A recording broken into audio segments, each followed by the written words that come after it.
আসসালামু আলাইকুম। আলহামদুলিল্লাহ, আল্লাহ তাআলার রহমতে আমাদের মুরগির সংখ্যা দিন, দিন আরো বৃদ্ধি পাচ্ছে। মূলত আমরা শুরুতে ২ টা বাচ্চা দিয়ে শুরু করছিলাম। সে ২ টা বাচ্চা থেকে মুরগি বৃদ্ধি পাইতে, পাইতে শুরুতে ১২ টা মুরগি ছিল। তার মধ্যে ছিল ৪ টা রাতা আর বাকিগুলা ছিল রানিং ডিম পাড়ার মুরগি। তো সেই মুরগিগুলা মাঝখান দিয়ে যখন ডিম দিতেছিল, তো মাঝখান দিয়ে কিছু মুরগি মানে একটু আমাদেরই অসাবধানতার কারণে মারা গেছিল। এবং সর্বপ্রথম এই যে মুরগিটাকে দেখতেছেন, এর থেকে ৭ টা বাচ্চা ফুটছিল। তো ৭ টা বাচ্চাই এই যে আমাদের এখানে যে বিজি আছে সেই বিজিগুলো নিয়ে খেয়ে ফেলছিল। তো আলহামদুলিল্লাহ, আল্লাহ তাআলার রহমতে এই বর্তমানে আবার এই যে মুরগিটা থেকে এটা থেকে ১০টা বাচ্চা, এবং ওইখানে যে একটা শুরুতে কালা মুরগি দেখছিলেন সেটা থেকে আরও ৬টা বাচ্চা ফুটছিল।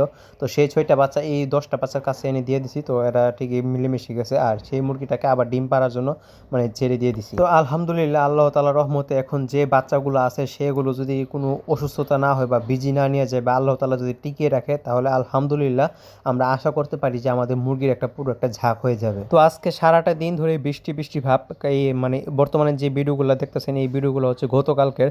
তো আজকে এগুলো আপলোড করছি। তো গতকালকে প্রায় সারাদিনই বৃষ্টি ভাব ছিল। তো 10টার পর থেকে বৃষ্টি শুরু হয়েছিল। তো আমরা কি করছিলাম, ছাদে যত মুরগি আছে সবগুলোকে নিয়ে আমাদের যে গরুর খাবারের ঘরটাই সেই খাবারের ঘরে রেখে দিয়েছিলাম। এবং আবহাওয়ার অবস্থা আপনারা মোবাইল মানে ভিডিওর মাধ্যমে দেখতেই পারতেছেন যে আবহাওয়া কতটা অন্ধকার হয়ে আসছিল। এবং জুম্মার নামাজের পরে যখন আমরা নামাজে ছিলাম তখন প্রায় অনেকটাই অন্ধকার হয়ে গেছিলো, মনে হচ্ছিল একদম সন্ধ্যা হয়ে গেছে। এবং কিছুক্ষণ পরেই জোরে অনেকটাই বৃষ্টি হয়েছে। তো আমরা সেই কারণে আমরা সেই ছাদের উপর থেকে যতগুলো মুরগি আছে বা বাচ্চা আছে এবং হাঁসগুলো আছে সেগুলোকে আমরা নিচে নামিয়ে ফেলছি।